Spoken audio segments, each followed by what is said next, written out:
Okay. Give me 1 second.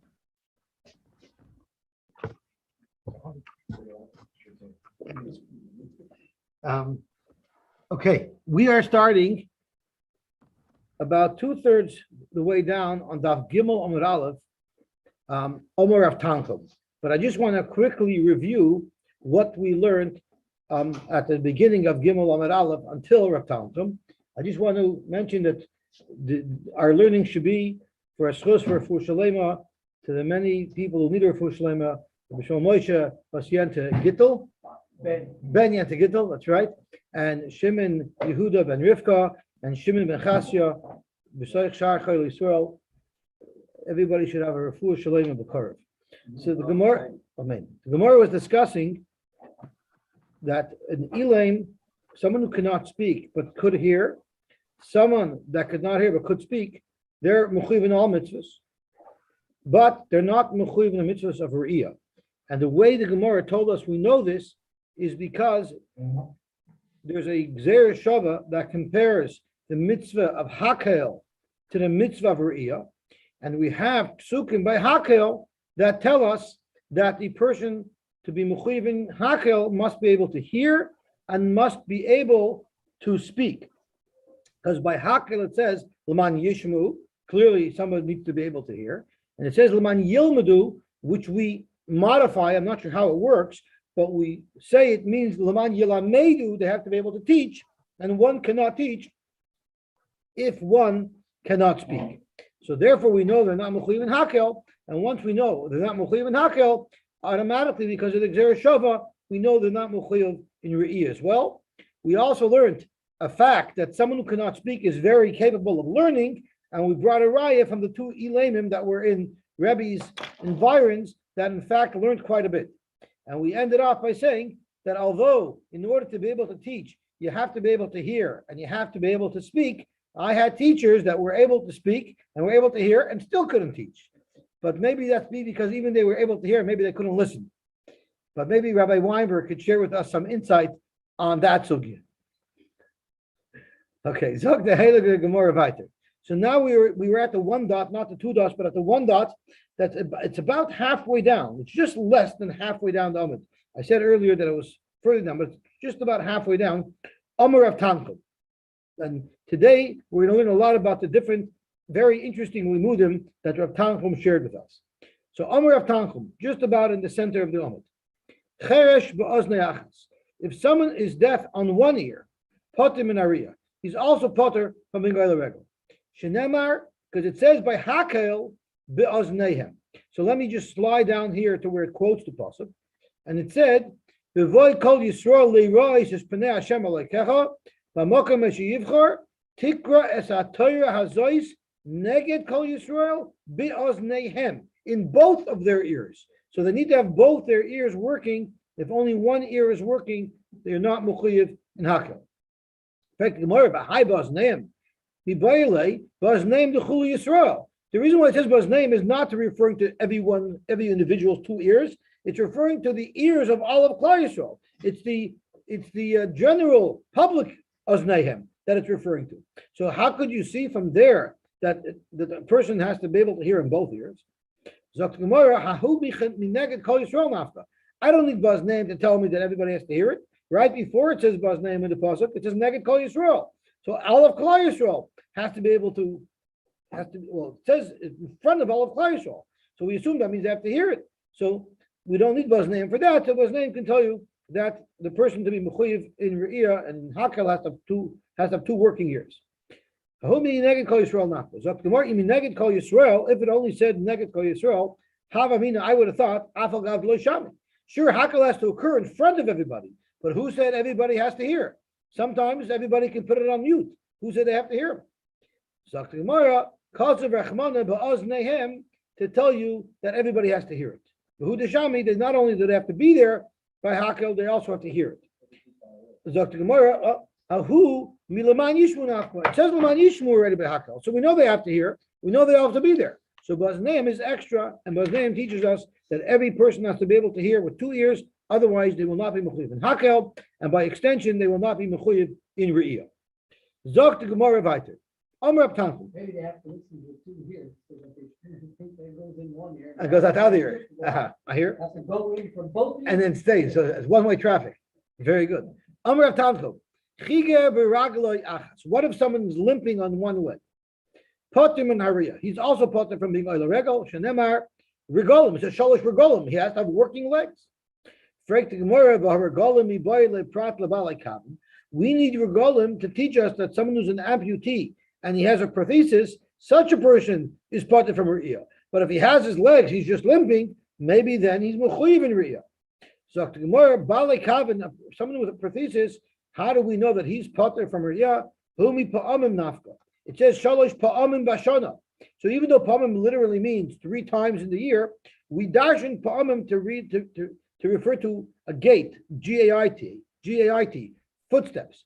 The Tanya we learned pa'amim, ain't pa'amim el regalim. Pa'amim means regalim. And Junior, it's very good that you brought him today. Especially Nageya that you brought your son today, because we're going to learn about Hakel, Lalit and Schailim V'Yehem. So it's very apropos for today's Gemara. Shkoyach. Zok the Gemara. Ein Pa'am el Regolim. Pa'am means feet. The Chedu Omer, Tirmisena Regel, the foot is going to crush the Goyim. Ragle Ani, the feet of who will crush the Goyim? The feet of the poor ones, the poor, oppressed. In other words, Klal Yisrael, who's poor and oppressed, loving Mashiach comes, we're going to crush our goyim, we're going to crush our enemies. Pami Dalim, the feet of poor people. So you see, Pami is referring to feet, footsteps. Boimer, and then we have another pasuk which the Rav always starts off the State of the Union address by his Ne'ilas HaChag that refers to Yom Tiv, Mayafu Pamayich bin Olam.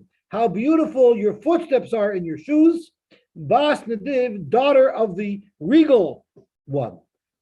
And you see, Parmayach means feet. So that's how we know that a Balei Kavin, someone who's an amputee, someone who is a prothesis, is potter, and therefore Regolim tell you that someone who's limping is also not able to be mechuyev in Riyah. But Dorish Rava, now we have a beautiful drasha. Mai dichsiv mayafu Parmayach b'na'olim bas nadiv.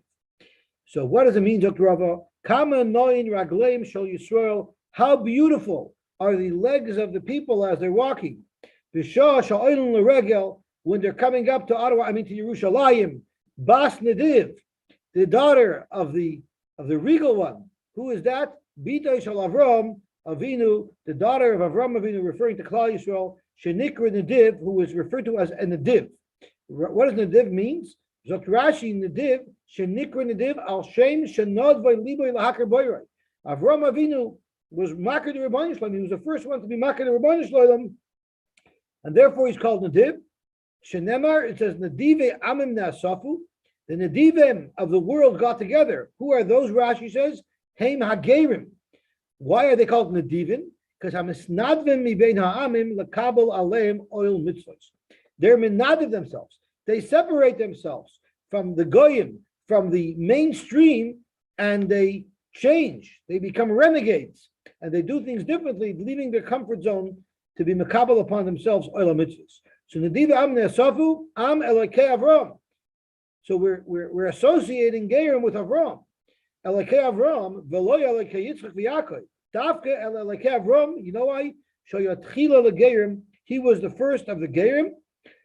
So the way people understand Rashi is, what does this have to do with being oil regel? Because a ger like Avram Avinu is throwing away his comfort zone. He's leaving his social circles and he's going into a new frontier, which takes a huge type of braveness. So too, when someone just leaves his home and goes up to Yerushalayim, that's ka'en that thing. He's leaving his comfort zone. He's leaving the comfort of his home and he's going to an unknown place, to Yerushalayim. So that's compared to that. That's why we're called Bas Nadiv. When we're viewed by the Rebbeinu Shalom so beautifully walking to Yerushalayim, we're called Bas Nadiv. Tosfos says, Tchila leGerim, what was unique about Avram is Shenitztava al Hamila Tfei Mikoloshim Shulchanov. He was the first one to get a bris. So Reb Schwab asks a moiridik akasha. When we're talking about Klal Yisrael being oil leregel, we know that when one goes to the Beis Hamikdash, one must remove their shoes. So Vos Punkt, it says Mayavu Pamayach B'Na'olim.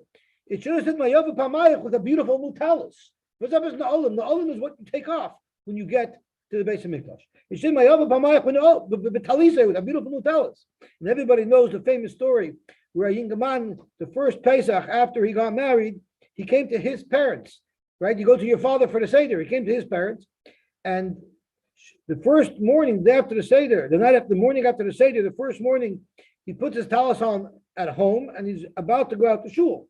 So the Seder ended late. His wife is still sleeping, but of course his mother is up bright and early, preparing coffee and cake for him to, not cake, coffee and Pesach cake for him to eat before he goes. Mantari and Yankele, who knows? Your wife probably is not taking care of you. Now you're home. I can take care of you properly. And she sees his talus is filthy, and there's smoke coming out of her ears and out of her nose. And she's thinking to herself, what a shtirik shlack my daughter-in-law is. First of all, she's puffing while he gets up now.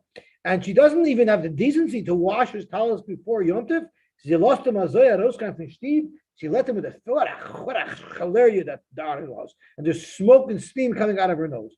No. He goes to shul. He comes back from shul. His wife is up already, and his mother's there, and she's like a warpath. She's snapping. She's literally smoke and steam coming out of her nose and coming out of her ears.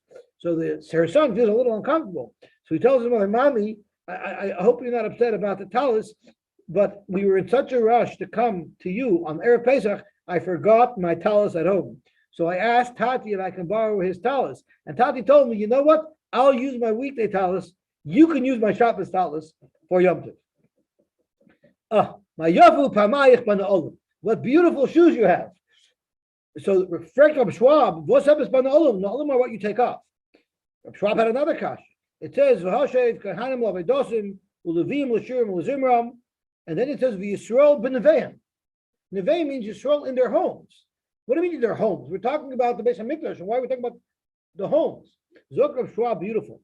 Sure, when you're up in Yerushalayim, surrounded by the Kedusha and the Aliyah and the Osiris, everyone's flying. It's like when you're at the Siyum HaShas, you're overwhelmed. Everybody's holy. Everybody's finishing Shas next cycle.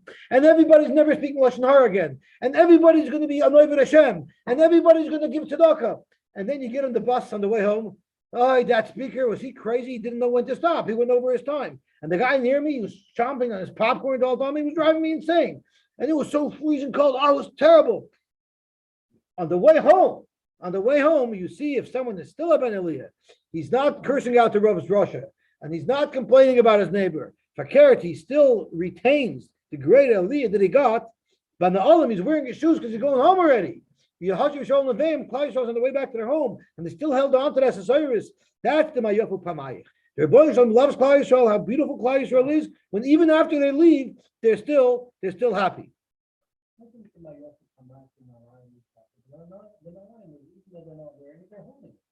I hear it. They're holding it up. I hear it. So Reb Schwab had this. Reb Schwab saw. The shop was able to also pull the from the vein. Yeah. That's right. That I can't do. So beautiful. So that's what Reb Schwab says. Beautiful. Zok to Gemara. Bas Nediv. Common name Reglen Yisrael b'shal shoel l'regel. Nediv is bita shel Avram Avinu shedikra Nediv. Shenemar Nediv av nesavu am l'kei Avram l'kei Avram l'kei Yitzchak v'Yaakov l'kei Avram shel yitchilu l'ger. Amar Kana. Darish Rab Nosson Bar Menyomi. Mishum Rav Tanchum. Rab Nosson Bar Menyomi Darshan and the name of Rav Tanchum. So we're bringing down these beautiful drushes of Rav Tanchum.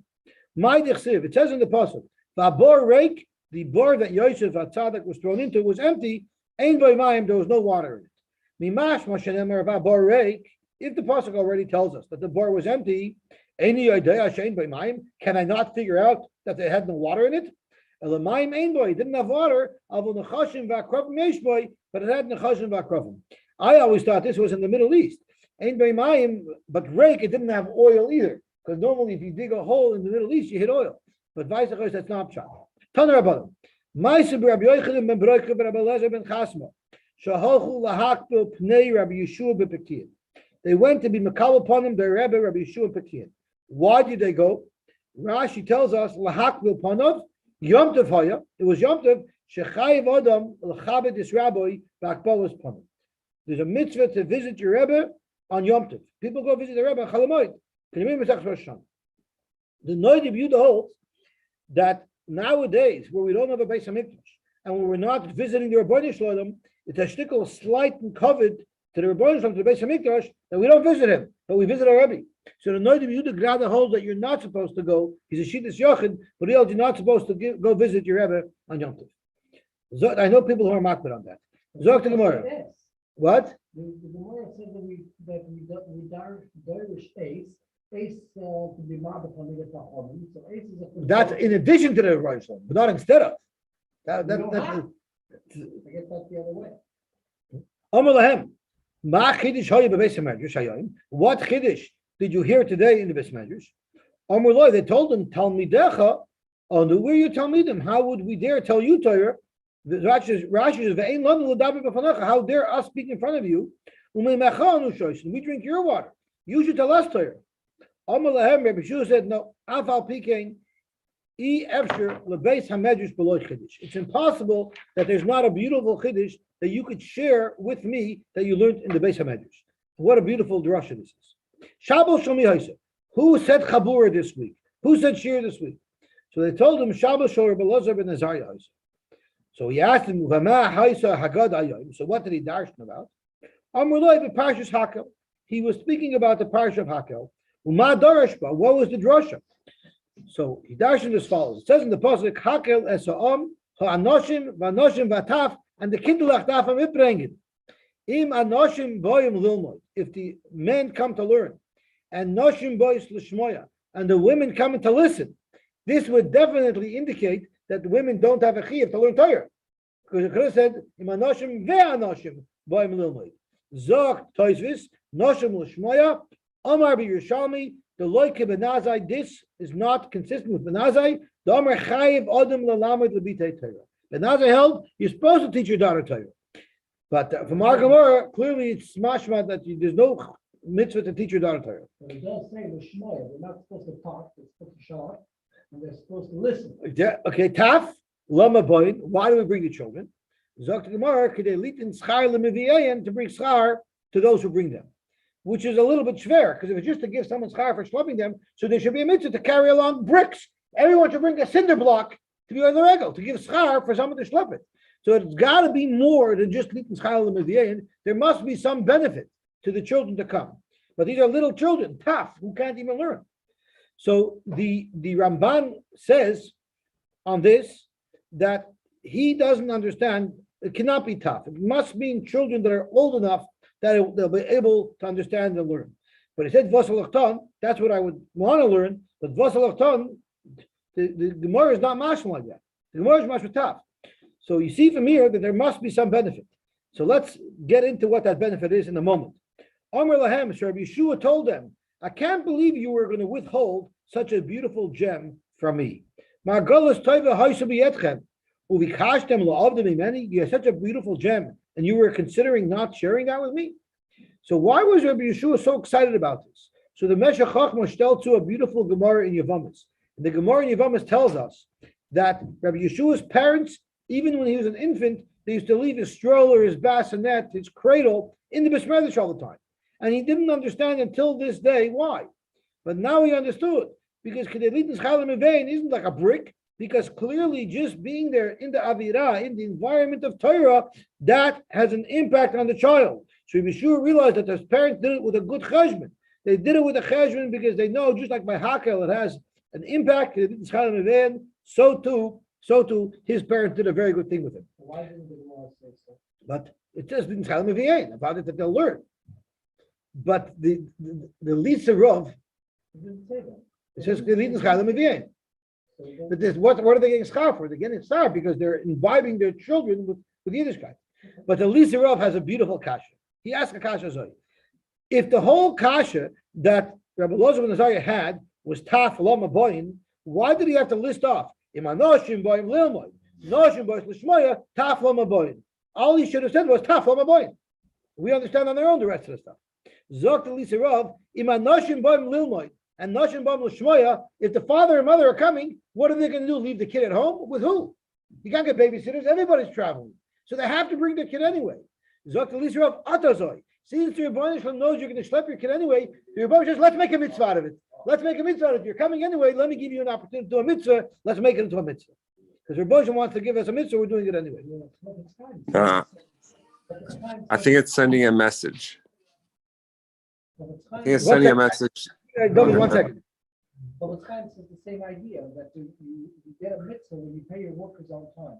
Isn't it a shame, he says, that when people take a taxi, talking about taxi, Right. isn't it a shame when a person takes a taxi, he doesn't have in mind to pay the driver? The kind of mitzvah. You're doing it anyway, you might as well get a mitzvah out of it. Get a mitzvah. Beautiful. David, what are you saying? I think it's sending a message to all those people that Rosh Hashanah, Yom Kippur, they go to shul and they leave the kids with the Filipino. It's sending a message. No, you have to bring your child. Very good that you bring up, because look what Toshva says. There's a mitzvah to bring little children, even if they can't daven. There's a mitzvah to bring children to the basic Knesset. Avada they're not supposed to disturb, but there's a mitzvah to bring little children to the basic Knesset. And Shlomi Feintuch is an aide. He's the candy man. He makes sure to keep the little children entertained. Zok the Heilige Gemara weiter. What a beautiful Gemara this was.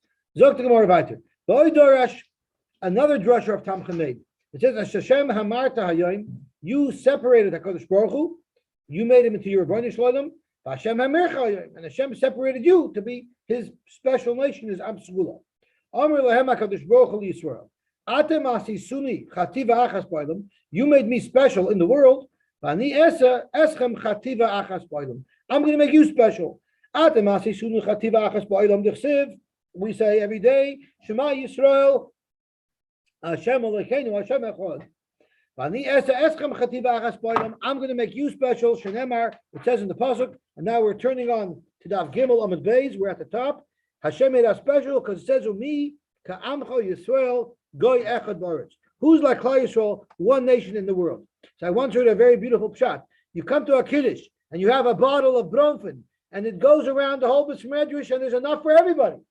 So we say, Umi ka'amcha Yisrael. Who's like Amcha Yisrael? What it takes a whole kehillah to drink, and even then there's still left over at the end. Goy echad ba'aretz. One goy can polish up in a half an hour. Umi ka'amcha Yisrael goy echad ba'aretz. Toys shares with us a beautiful thing, and he says this is not a two-way relationship. This is a three-way. It's called a love triangle. This is a three-way relationship because Shabbos is very much a party to this relationship. We recognize that because we say by Shabbos, by Mincha, Ata Echad v'Shimcha Echad, which is us being Miyachad the Rebbeinu Shalom, and the Rebbeinu Shalom responding, Umika Amcha Yisrael Go Yachad B'Aretz. So Zok Toises, I'm reading the Medrash that Shloisha Meidin Zeh Al Zeh. It's a three-way love triangle. Yisrael v'Shabbos v'Kadosh Baruch Hu. So Yisrael v'Kadosh Baruch Hu, Klal Yisrael under Rebbeinu Shalom Meidin Al Shabbos. We're made together with Rebbeinu Shalom Shabbos. Shu Yom Menucha. That is a Yom Menucha. Yisrael the Shabbos, Klal Yisrael and Shabbos, they're made on the Kadosh Baruch Hu. Al Kadosh Baruch Hu Shu Echad, and the Kadosh Baruch Hu v'Shabbos Al Yisrael Shehem Yechidim B'Umas. V'Alzeh Samchinan Leimer. This is why the Nusach by Mincha Shemona Esrei on Shabbos is Ata Echad v'Shimcha Echad u'Mikam Chishol Go Echad B'Aretz the Mincha v'Shabbos. Afal Pi She'einem Medaber Binyan the Yom the Shabbos K'may Tfilas Arvis HaShachas. Even though the text of the bracha does not speak about Shabbos, rather it speaks about our relationship with the Kadosh Baruch Hu and Shabbos. That's why we say this and not something that speaks specifically about Shabbos, like B'Shomer B'nei Shol Shabbos, B'Chul Shemayim. It's because it's testifying to our three-way relationship. Zok to Gemara Vayter. Va'afu pasach v'dorish. Divrei Chachamim kidarboinois. A darboin is the prod, a cattle prod that keeps the cow going, keeps the ox going straight when he's plowing. Uchim is smorais, and like nails or like stakes, like to hold down a tent. Nutuim planted, balei asufos. It's referring to Talmid Chachamim. Nosnu meiroya echad, nitnu meiroya echad. It was given from one shepherd, and he dashes the pasuk as follows: Lama nimshlu divrei Torah ladarbin. Why are divrei Torah compared to a darbin, to an ox prod? Loyal enough to teach us. Madarbin zeh mechavenes hapar letlamel. It keeps the ox going straight, or par is a cow going straight to create straight rows to planting. Loitzi chaim loilam, to bring sustenance to the world. Av divrei Torah, so to divrei Torah, mechuvanin eslaim dein midarke bisol darke chaim. Learning Torah keeps a person on the straight course. It keeps him safe. It keeps him in check. You might say, Ima darbin zeh metaltal. A darbin moves around. It's mobile, and therefore it's not permanent. Maybe af divrei Torah metaltlin. So Torah is not permanent either. Tamud leimer mismaris. A fence post, a fence stake, gets hammered in and is permanent. Ima mismar zechasar v'lo yeser. When you nail something into a hole, into a wall, so it creates a hole there. It doesn't add to anything. It just makes a hole. It doesn't add. Av divrei Torah chaserin v'lo yeser. Torah minimizes. It doesn't maximize. Tamud leimer netuim. It's also like a plant. Man tiyazu paravarava. Just like a plant grows and creates. Av divrei Torah parin v'rabin. Because you teach Talmidim and they teach Talmidim and they teach Talmidim, you teach your children, they teach their children. So the Torah grows and grows and grows. There are those who learn that a nail, when you hammer it into anything, sure, it might connect, it might be anchored down, but the nail doesn't become one with the surface that it's nailed into. But Nitulin plants, that spreads roots and it becomes bonded and intertwined with the medium that it's in, with the soil. So to Torah, it's not just anchored in us. Rather, it takes over our body and transforms our body, and we become one with the Torah. Balei asufos, elu talmidei chachamim sheyoshvim asufos. They sit in groups. Va'oiskin b'Torah, and they're oisik in Torah. Halolu metamin, balolu metarin. There are some who paskin tamei. There are some who paskin Torah. We have machloikis. Halolu oiskin, valolu matirin. Halolu poislin, valolu machshirin. I don't know why it doesn't say halalu. Oh, I'm sorry. It does say. Maybe someone will say, "Hey, how can I learn Torah if there's no consensus? There's arguments, there's disagreements." Mi'ata Talmud Loimer, the Torah teaches us, and let me just slide into the back. Talmud Loimer nitnu me roya echad. They were given from one roya, referring to Moshe. Kulam. Elechad, all to one. Nosnon parnas echad, or kulam kel echad, nosnon parnas echad. Their Bosham gave it to one parnas. Amran mipi adoin. Is it kel or is it el? What does the article say? I don't have the what? It's a stickle choppy how it's read, right? It is a stickle choppy. But what does he say? So kel echad. So the Rebbeinu Shalom, one Rebbeinu Shalom gave it through one parnas through Moshe. Parnas echad Amran. It says, so therefore, so to every person, make your ear like a funnel and gather everything together, and buy for yourself a heart that understands to understand the perspective of both sides, as divrei oishin, as divrei matirin, as divrei poisel, as divrei machshirin, and once you understand it, then you'll be able to paskin for yourself. So what it's saying is you have to be able to understand both sides of the question, and then the Rebbeinu Shalom gave it over to the Bezdin, the Rabbanim, and each door to paskin, kafi how they understand. And the Mesivta brings down something very interesting.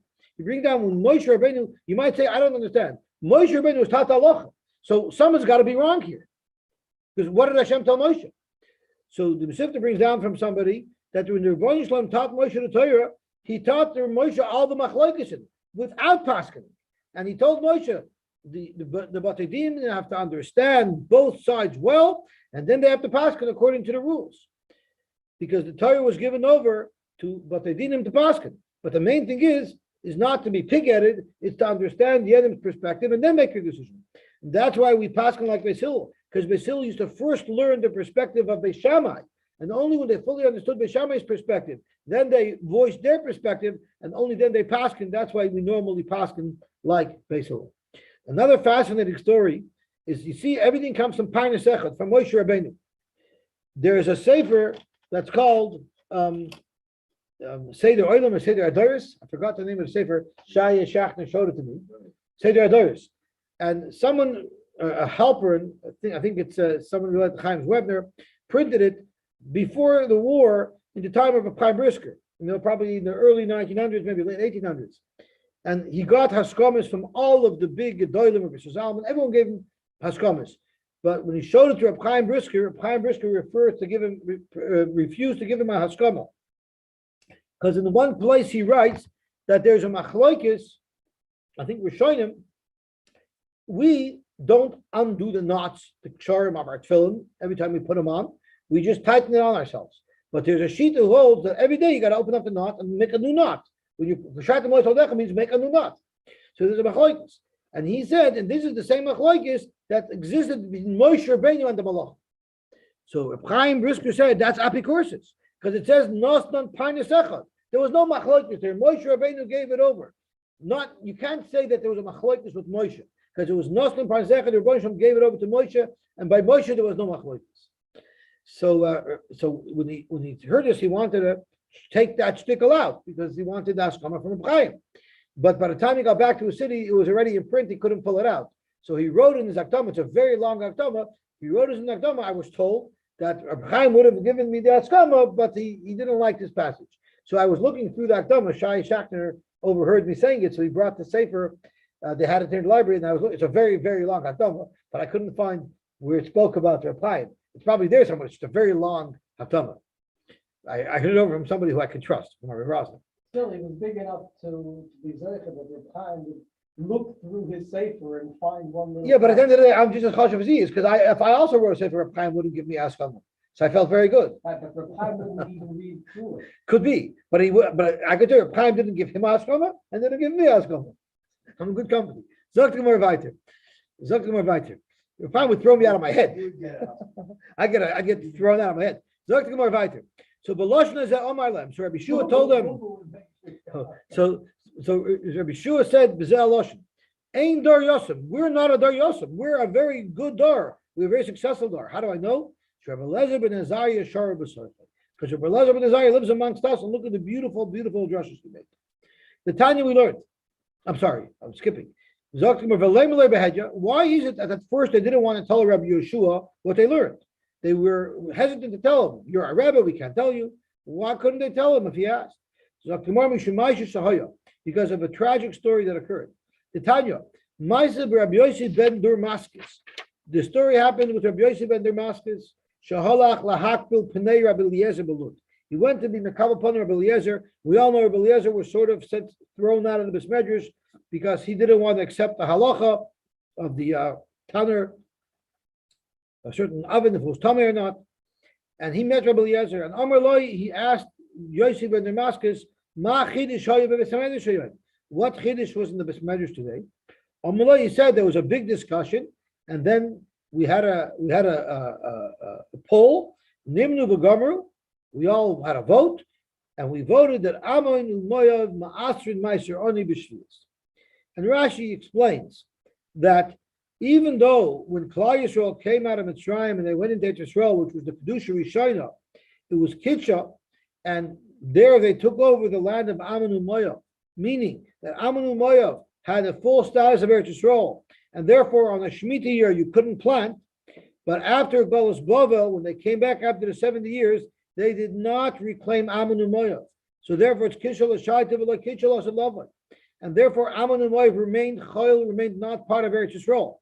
If it was not part of Eretz Yisrael, then on the Shemitah year, they were able to plant in those lands. So when you plant in those lands on the Shemitah year, you give Meiser Ani to the Goyim, you give Meiser to the Aniyim on the Shemitah year. That was the consensus that they made in the Besmedrash. That was the Chiddush that Rabbi Yossi ben Damascus shared with Rabbi Eliezer. Amaloi, he told him, Yossi, shoit yodecha v'kabel einecha. Stick out your hands and catch your eyeballs. It means he was geyser on him that he should become blind. He should become blind because we're going to see in a minute. This is not your gzeira. This is already halacha l'moshe Sinai.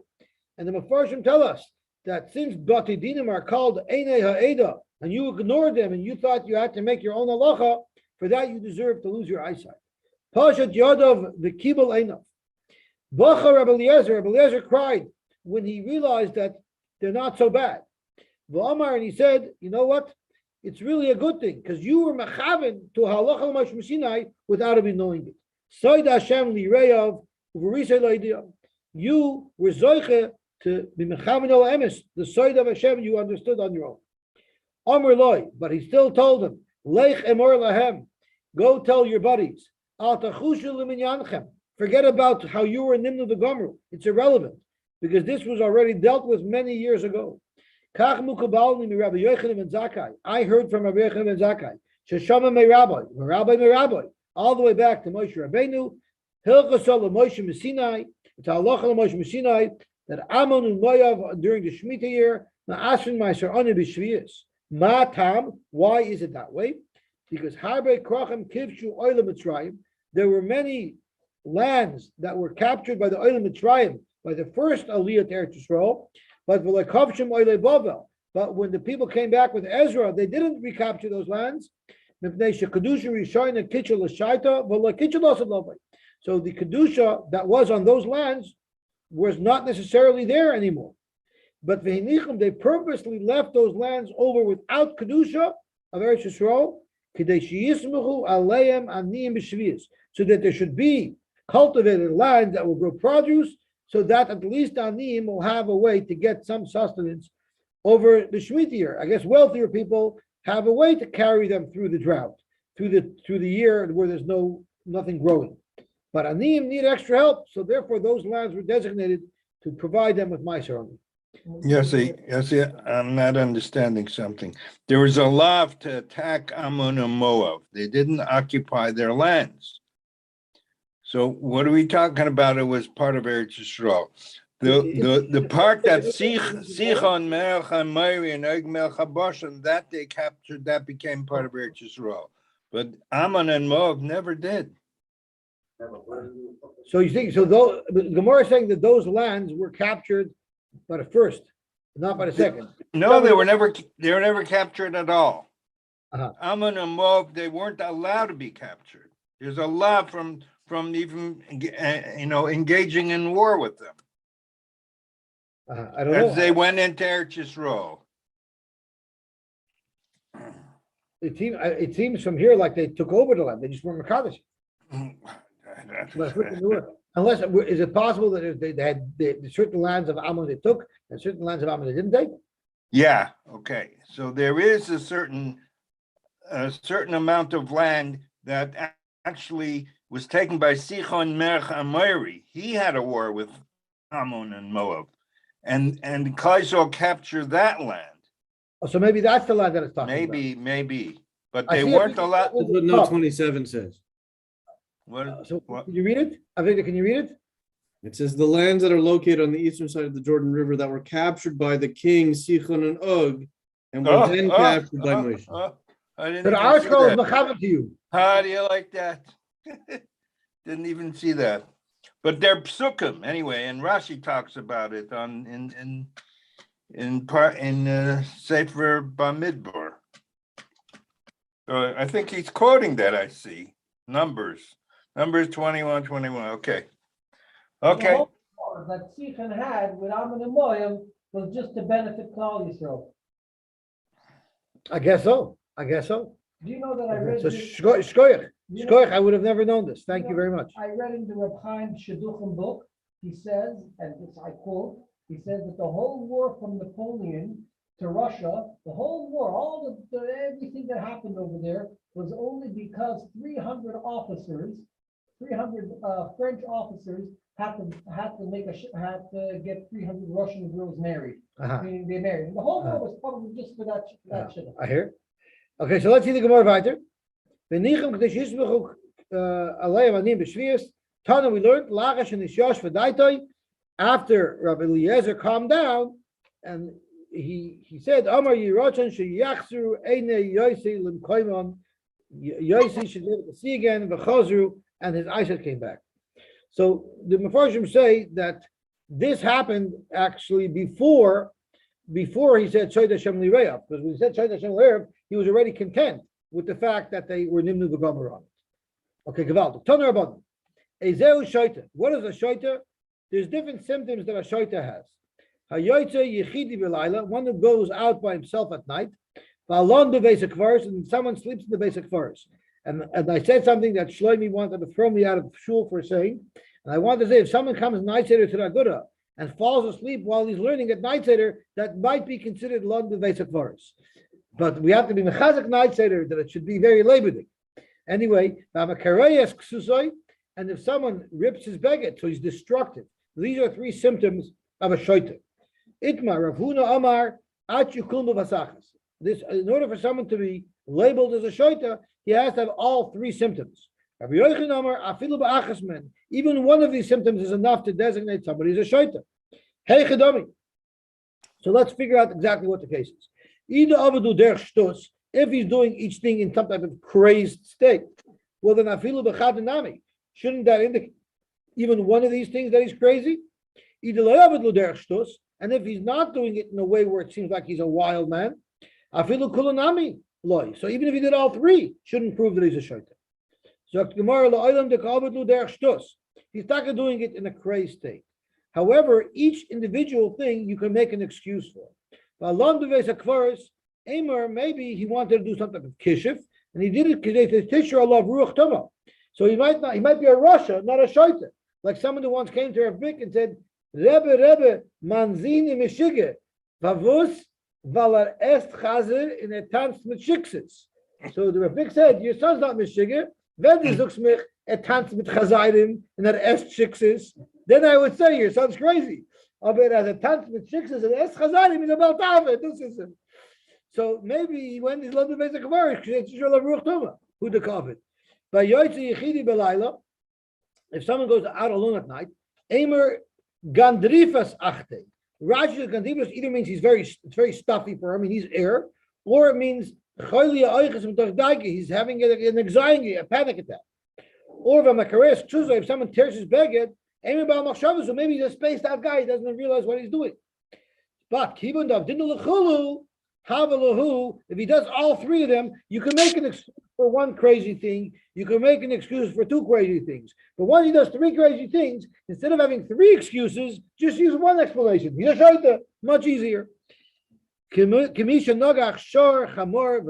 like an ox that gored three times, but once it gored a shor, once it gored a chamor, once it gored a gomel, it becomes a muad for everything. And I guess we could stop here, even though the 2 dots are short, but we'll stop here. And the mission will be mamshech tomorrow. And the Rosh Hashanah, we should all be gesund and stark. We should be zoicha soon to the real mayafu pamayach ben olam. We should be zoicha b'karev mamish this Pesach to be able to be oil regel, to bring a korban Pesach, and be zoicha to the geula. Shkoyach. Itavach. Yossi? Yes. I saw. I kind of have to want to stick around. I know.